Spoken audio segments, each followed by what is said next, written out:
Okay, 5 things to help you better learn Japanese. So many people are out there trying to learn Japanese. These 5 things are going to help you learn Japanese so much better. Now, there's more than just 5, but these are 5 things that I find really help me to keep learning Japanese. And they're going to help you to also learn Japanese. Here we go. Number 1, you've got to have a reason. I talk about this in other videos I've done, but you need a reason. If you don't have a reason or a goal for learning Japanese, you're not going to keep going. When it gets tough, when it gets hard, you will give up. So, before you do anything, stop what you're doing. If you're starting to learn Japanese and you're like, what do I do? Stop, come up with a reason. That can be anything from, I love watching movies. I want to understand them. I like music. I'd like to understand it. I want to go to Japan. I want to study in Japan. Doesn't matter what it is. Come up with a reason, and that will help you to better learn Japanese. That way you know, what you need to do. If you're trying to learn Japanese because you love anime, studying history is not really going to help you. You want to learn words that will help you learn anime better, right? So make sure you have a reason, because that will help you know to which path you want to take to learn Japanese. And there's so many paths you can take, depending on what you want to do with your Japanese. If you want to become, say, an interpreter, then there's a different way you're going to want to study Japanese, right? But if you're just doing it for fun because you want to travel there, or maybe you want to live in Japan, then that's a different type of Japanese you want to learn. So have a reason, because that will help you know where you're going or know what path you want to take to learn Japanese. Number 2, start with the basics. So many people, when they start learning Japanese, they jump in way too quick. Before they can even swim, they're in the deep end trying to swim and they're drowning. They're like, what do I do? There's all this and grammar and vocabulary and kanji and hiragana and katakana and all these cultural things. What do I do? Well, first of all, if you go back to number 1, what's your reason? And then start with the basics. And the basics for Japanese are hiragana. You have to learn hiragana. I don't care what you're doing, you've got to learn hiragana. You cannot use romaji.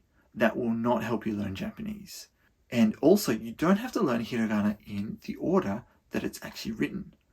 It's a bit like learning the alphabet. When you learned the alphabet as a child, did you learn A, B, C, D, E, F, G, H, I, all the way down to Z? Or did you learn some letters? Maybe you skipped and you saw another letter on a board and you're like, Mum, what's that? And your mum's like, that's a W. And you're like, oh, okay, now I know what W is.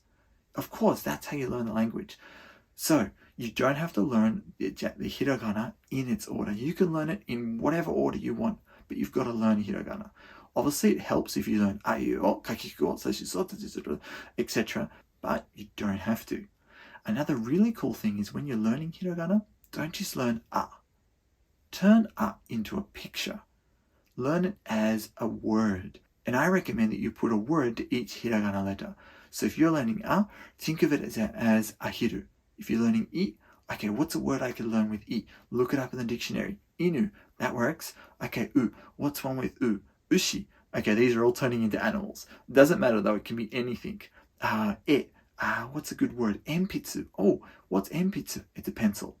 So learn words that you'll then be able to use when you're learning your Japanese. Because the biggest thing is, remember, when you're just starting out learning Japanese, your Japanese brain is empty. And you need to start filling it with information so that you can then connect it to other bits of things. And then you create this giant Japanese spider's web in your brain. So you'll have strings running everywhere connecting all these bits of information, and it'll help you to remember it quicker. So that way the next time you learn you'll think, ahiru. Oh, what's ahiru? That's duck. And what are some other words I can learn with that? Oh, wait, tori? Well, that works well. And then you can start to build it out further and further. Perhaps you want to learn colors then. What color is the duck? Is it a white duck? Brown duck? Doesn't matter. Maybe it's a pink duck. Maybe it's a purple duck. Doesn't matter. Black duck. It's a great chance for you to learn different colors that you can associate to the animal. Then you can take those colors and think, wait, what kind of things would I use colors on? Or maybe a house. What's the word for house in Japanese? And now you're building out your Japanese. Yeah, there you go. I've added another word to the hiragana I. And then e.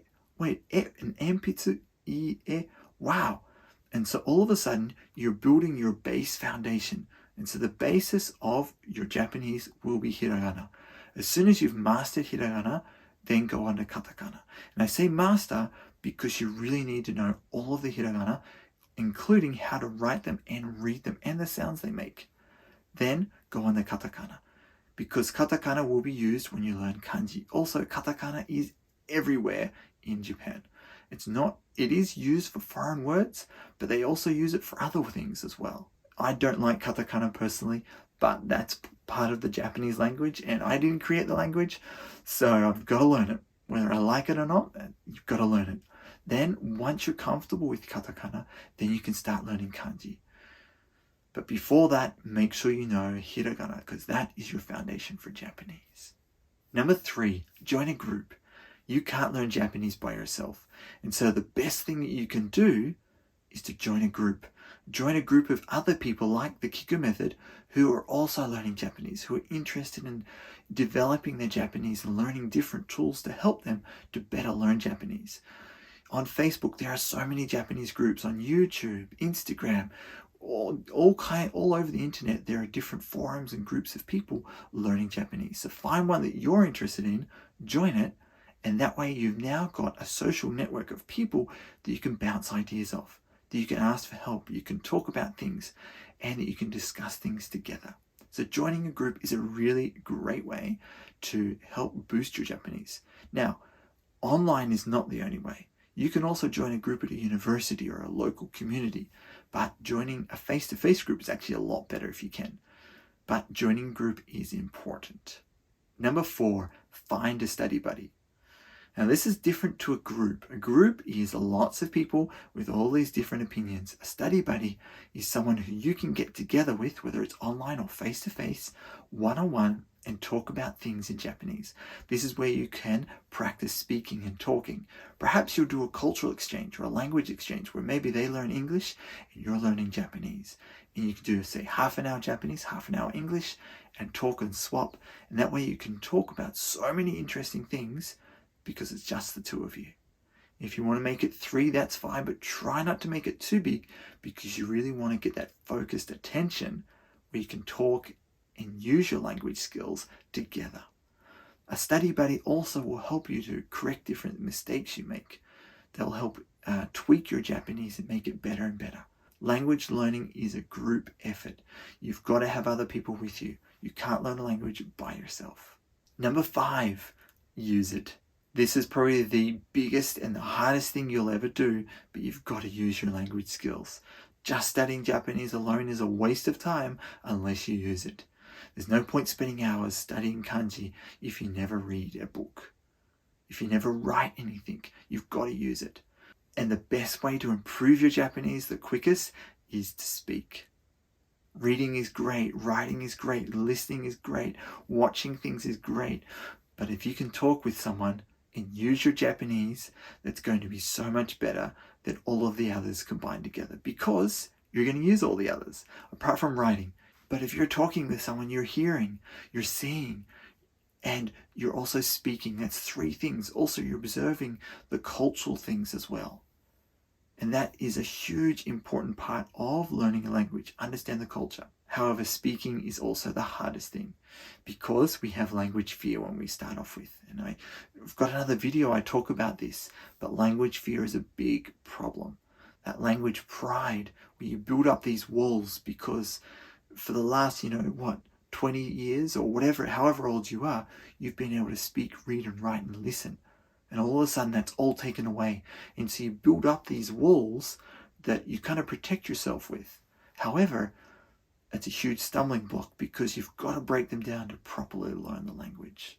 So using your language skills is vital for you to get good at Japanese. Let's quickly recap. Number 1, have a reason. Number 2, learn the basics. Number 3, join a group. Number 4, find a study buddy. And number 5, use it. You've got to use your language skills. And if you can do those 5 things, you will find your Japanese gets so much better. I didn't say they were easy, but they're things that will help you better learn Japanese.